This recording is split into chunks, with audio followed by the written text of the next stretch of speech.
ഈ മാസം നിനക്ക് അല്ലാഹു തന്ന മാസമാണ്. ഈ മാസം നിനക്ക് ശുദ്ധിയാകാനുള്ള മാസമാണ്.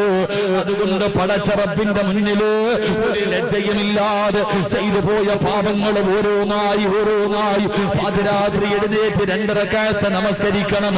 ആരും കാണാതെ എല്ലാവരും വീടിന്റെ അകത്ത് കിടന്ന് ഉറങ്ങുമ്പോ രാത്രി 2 മണിക്ക് 2:30ക്ക് 3 മണിക്ക് ഈ എഴുന്നേറ്റിട്ട് ബുധപ്പെടുത്തിട്ട് നിസ്കാര പായിക്കകത്ത് കയറിയിരുന്ന് വീടിന്റെ വാതിലടച്ചിട്ട്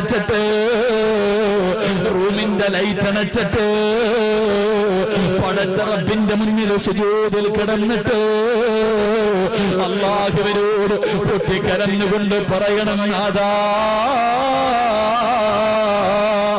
പൊറുക്കന്റെ പാപമോ സയ്യിദീ വെറുക്കാതെ പൊറുക്കുന്നവനാരുണ്ട് നീയല്ലാതെ. ഇഹലോക ആർഭാടങ്ങളെന്നെ വലച്ചതാ, നഫ്സെന്ന മുമ്പി തെല്ല് വിട്ടു ചതിച്ചതാ. അല്ലാതെ ദിക്കരി ചല്ല റബ്ബേ നിന്നെ,